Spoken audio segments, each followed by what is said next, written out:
At the end of 2023, Two Trees launched a new 3D printer called SK1. How is this printer doing half a year after its launch, and whether this printer is worth your attention, find out in today's video.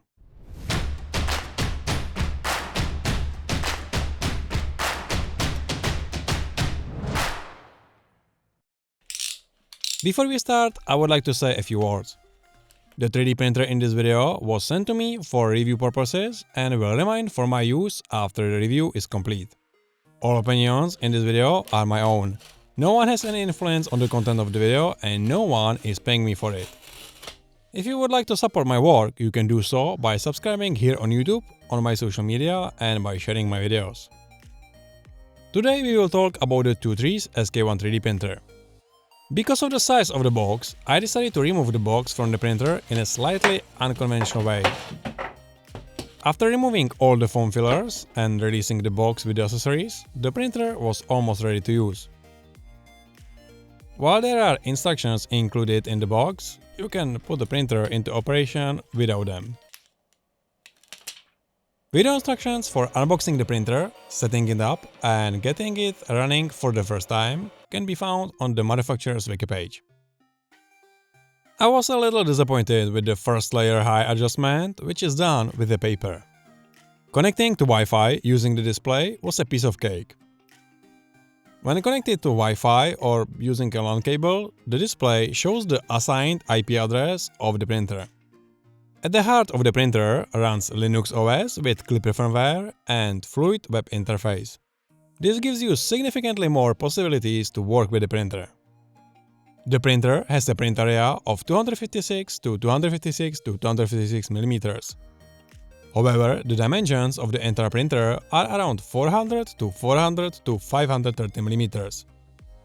The main control element is the already mentioned touchscreen. You can print from the internal 8GB eMMC storage or from external USB storage.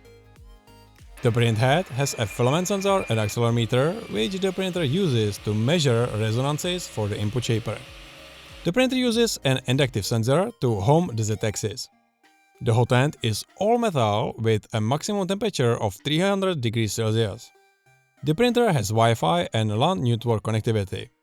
Because the printer runs Linux, additional expansion elements can be connected via USB. The printing area is lit by LED lighting.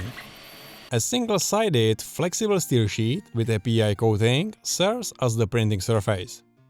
A full enclosure kit can be purchased for the printer at the price of a second-hand printer. You can also purchase a camera, which is set to support print failure or collision detection using artificial intelligence.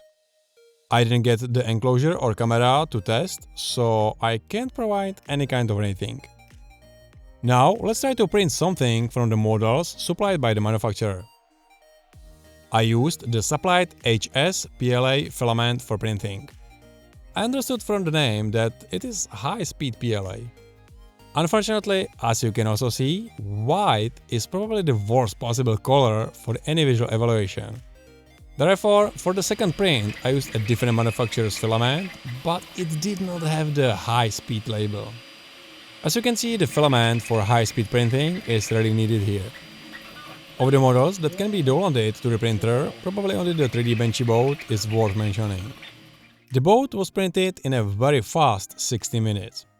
However, as can be seen, this is not a beauty print. Rather, I think it is a demonstration of what you are capable of achieving even at such high print speeds. Even without additional cooling, however, this is a very good and, above all, fast result.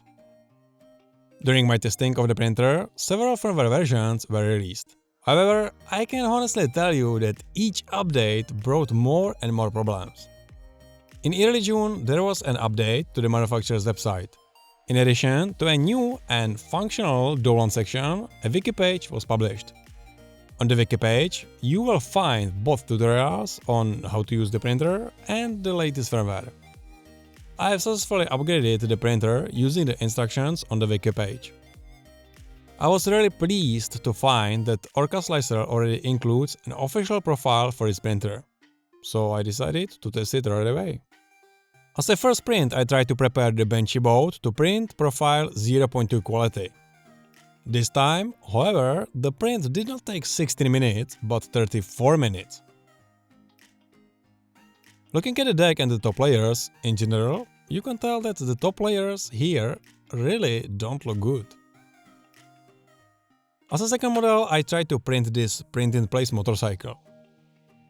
You may remember it from the video review of the Prusa MK4 printer, which did a very good job of printing it. As with the previous print, there is something I have to complain about. In this print, there is a very ugly transition to a new layer. The top layers are not perfect either, but they are much better than the previous print. I didn't expect any problems with PETG printing, except for the stringing of the material. Since I was in the process of building an MMU3 to my Prusa MK4, I decided to put this printer to work as well. I decided to print the parts for the filament buffer on it. I had to have the print repeated several times and adjust the print parameters to be more or less satisfied with the print quality. Still, the print quality was not at the level I am used to from other printers. The manufacturer says on the website that the printer can print TPU. Since nothing extra is needed to print TPU, I decided to give it a try as well. By complete coincidence, I needed to print a phone cover, and TPU was the material that made the most sense for this print. I was quite surprised how the printer wasn't afraid of speed even with this material. If it wasn't for the fact that the material was as wet as if it had spent the night in a rainforest, the print could have turned it out significantly better. Even so, I don't see any significant flaws here apart from the missing supports and strings of material. Although the manufacturer says that the printer can print from ABS, nylon and similar materials, I decided not to print from them. The reason is simple. It would be a waste of time on an open printer. Even if I managed to print something, it still wouldn't match the result from an enclosed printer. In order not to print one model after another, I decided to print several models at once from PLA. The whole printing took more than 8.5 hours. Let's have a look at the result. This boat looks really very good at first sign. However, at second sign, you can see the unpleasant stringing. The top layers look good, but the transition to the new layer is again not very good here. All in all, the print looks good. Considering the speed of the print, it actually looks very good. As a second model here, I have this mini disc shooter. Visually the print doesn't look bad and everything moves freely. There was perhaps nothing to go wrong with this little disc. If you decide to print this model, be sure to print more discs. They are really easy to lose. The next print requires good cooling to prevent the hinges from sticking to the rest of the print. It is also clear from the prints that only 3 top layers are unfortunately not enough. Due to the fast printing, stronger cooling is needed. Unfortunately, the printer does not offer that. When trying to move the hinges, the print was damaged.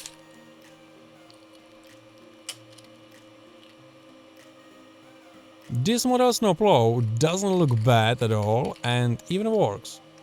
Unfortunately, as with the previous print, 3 top layers are not enough. There is even a hole in the top layer due to the poor connection of the infill to the inner perimeter.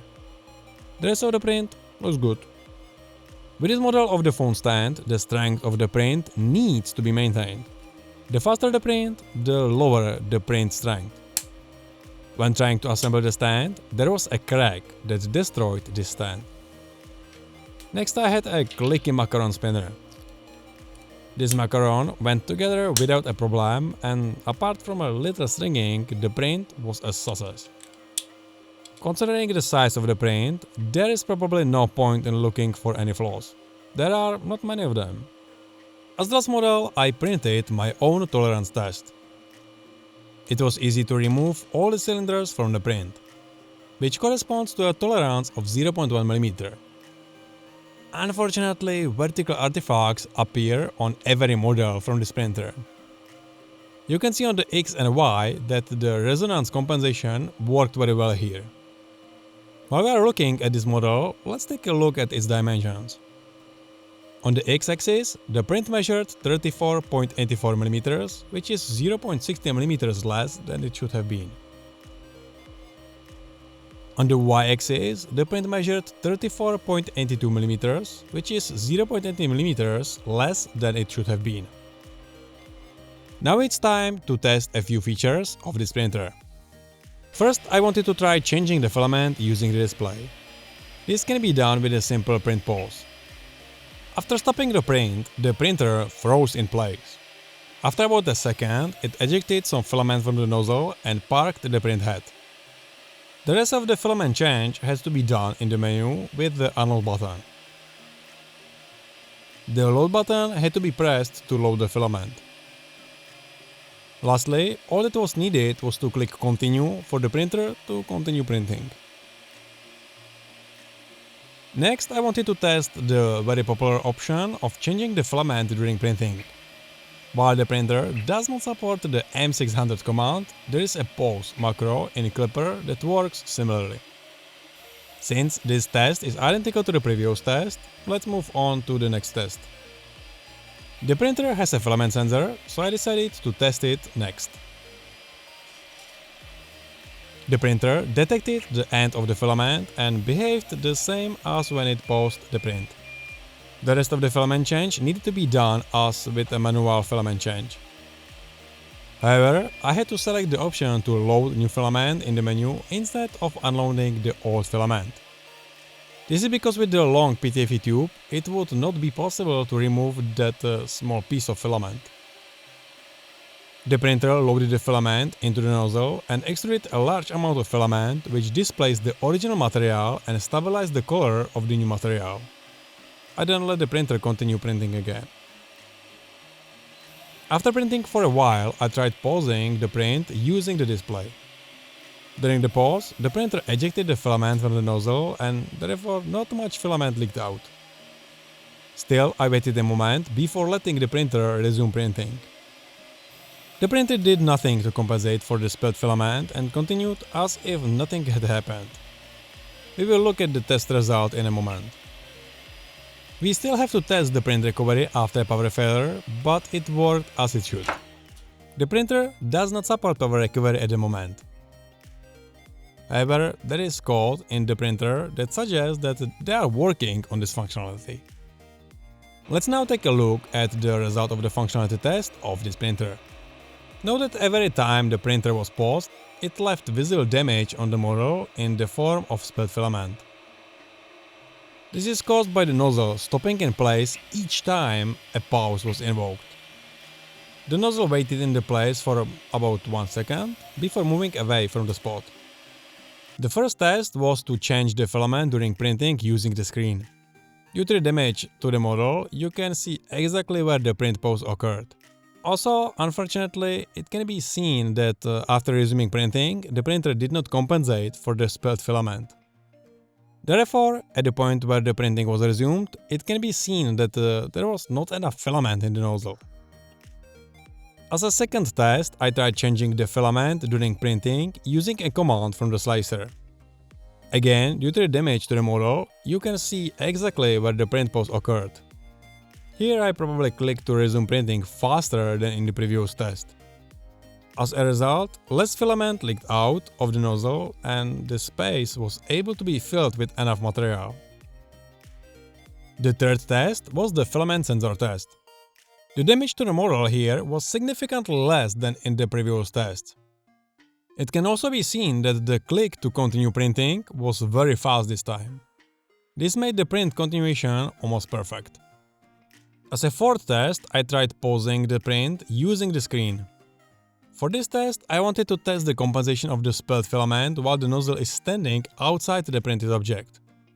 Since the printer did not compensate for this leakage, the expected spontaneous leakage of filament from the nozzle occurred. As can also be seen in previous tests, the time between pausing and resuming printing can greatly affect the final appearance of the resume point. The last test was a test of print recovery after a power failure, which is not supported by the printer. So for us, that means the end of printing and also of this test. We haven't said anything yet about the noise level of the printer. I tested the printer's noise level in a 12 square meters room in an ordinary prefabricated apartment. The printer was placed on a walnut wiener table a few centimeters from the wall. For the measurements, I used a Volcraft SL100 noise meter with a frequency range of 31.5 Hz to 8 kHz, set to measure sound at a dBA level that ranges from 30 to 130 decibels. Measurements were taken from a distance of 1 meter from the printer. The noise level in the room when the printer was turned off was around 35.3 decibels. The noise level in the room when the printer was turned on went above 48 decibels. During PLA printing, the printer noise levels ranged from 60 to a mind-blowing 70 decibels. The print cooling fan noise was completely lost in a serenade of motor noise.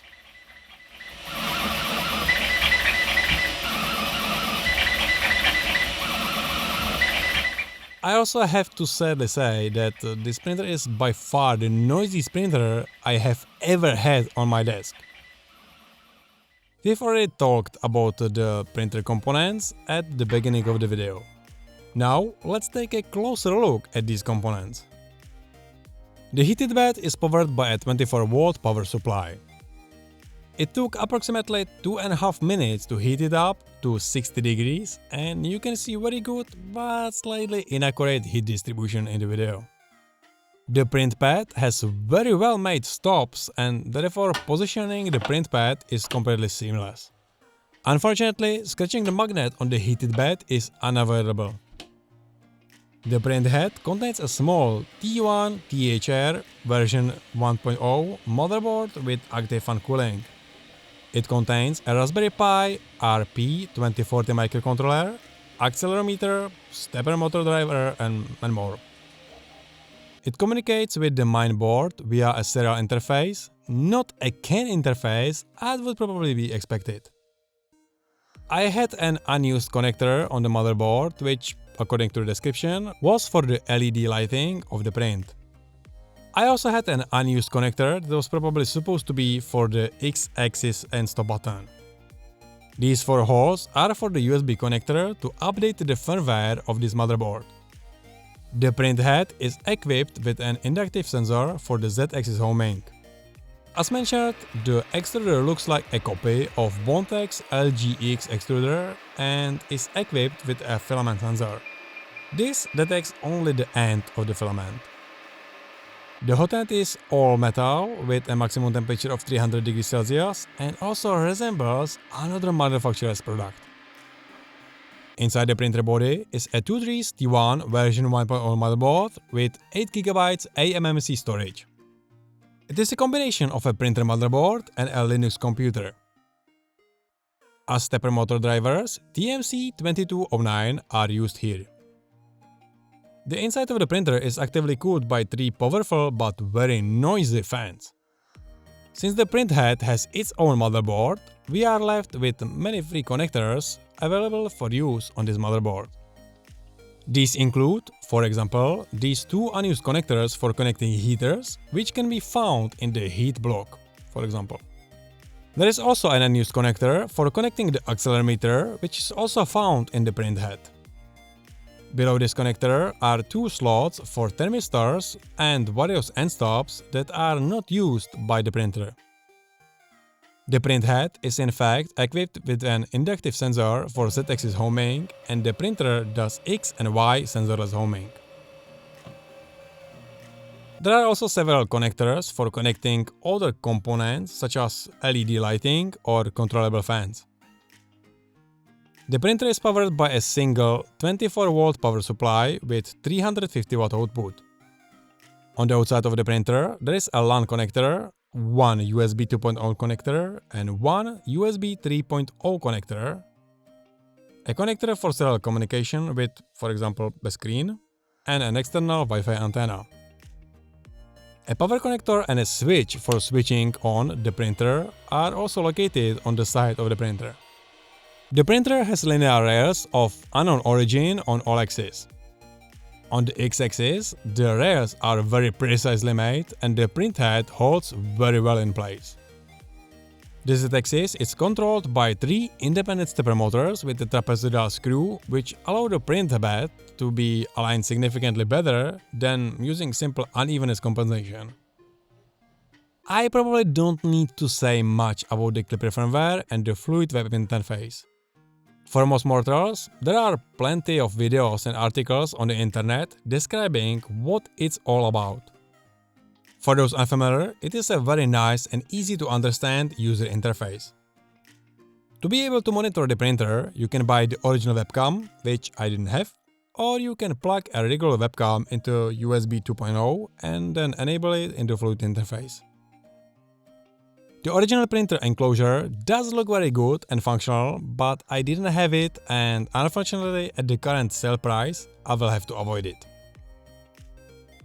If I had to recap what I like about the printer, I would say that apart from the screen and firmware, I like practically everything.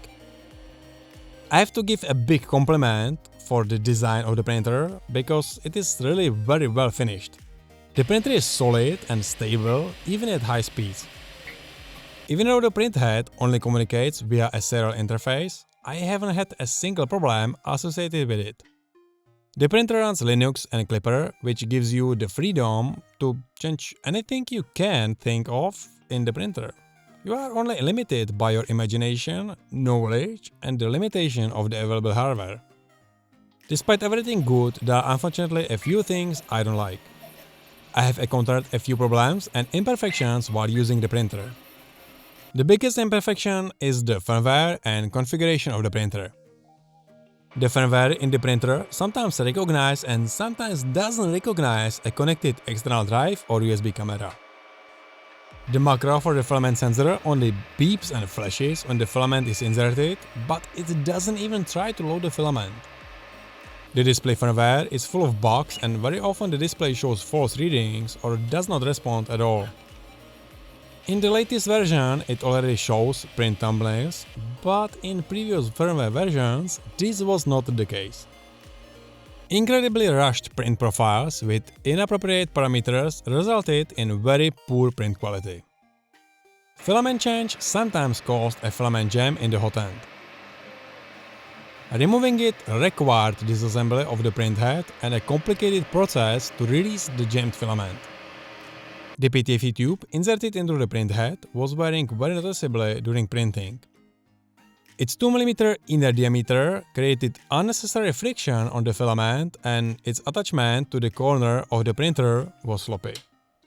I will never understand what drives Chinese manufacturers to have their printers use old software. Unfortunately, it is not different with this printer. It's a shame because Klipper version 12 can perform print surface calibration only in the print area, for example. Noisy fans. That's a story all by itself. I absolutely do not understand why the fans are not running only when necessary. The manufacturer's website mentions a ball screw guide rail, but this is false information.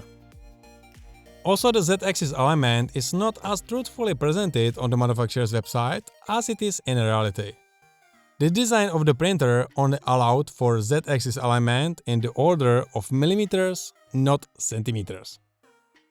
The hot end is claimed to have a flow rate of up to 32 cubic millimeters per second. According to measurements, with standard PLA and a temperature of 220 degrees Celsius, the flow rate was close to 20 cubic millimeters per second. Overall, I will take the speeds mentioned on the product page with a grain of salt. You can achieve these speeds, but in most cases, you will not be printing at these speeds. Lastly, there is probably the printer firmware update. The printer is running on an old version of Klipper, and if you update, you will run into a problem updating the printhead firmware. It takes a little more skills to update the printhead firmware than just clicking the update button. Now might be a good time to look at the price of the printer and the competition at the same price level. At the time of recording, the price was $456 without enclosure. For a price of around $583, there was an option to purchase a version with full enclosure. There was also an option to purchase the kit along with the AI camera, but the total price for the kit didn't make sense to me. A little further down was the option to add the AI camera for a significantly more reasonable price.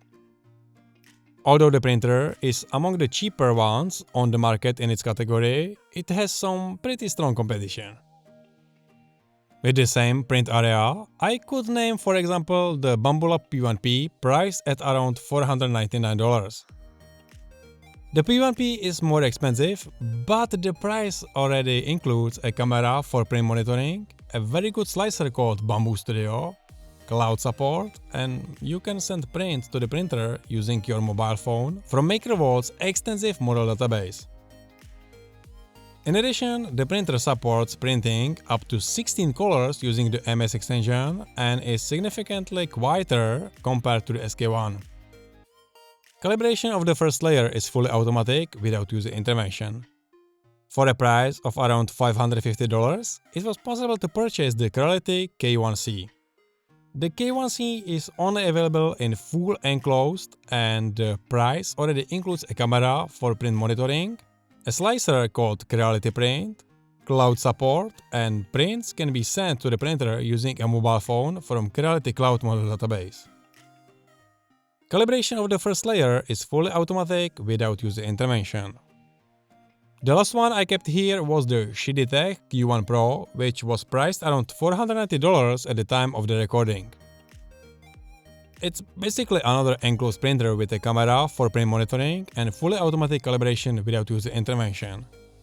The printer also runs on Klipper and also offers mobile phone control of the printer. The manufacturer has its slicer named Shidi Slicer based on Prusa Slicer. While the printer looks like a plastic toy, appearances can be deceiving. What makes the printer more interesting compared to the others is the active chamber heating up to 60 degrees Celsius and the hot end reaching temperatures up to 350 degrees Celsius. The print area of this printer is 245 to 245 to 240 mm. For a price of around $490, this is a very nicely equipped printer. What to say in conclusion? The printer has a very stable design and is very sturdily built. Unfortunately, I find it to be an unfinished product. The printer may be fast, but what good is that if the prints look the way they do? If you have the money for this printer and it does something to interest you, buy it. I will just thank them for sending it to me for review.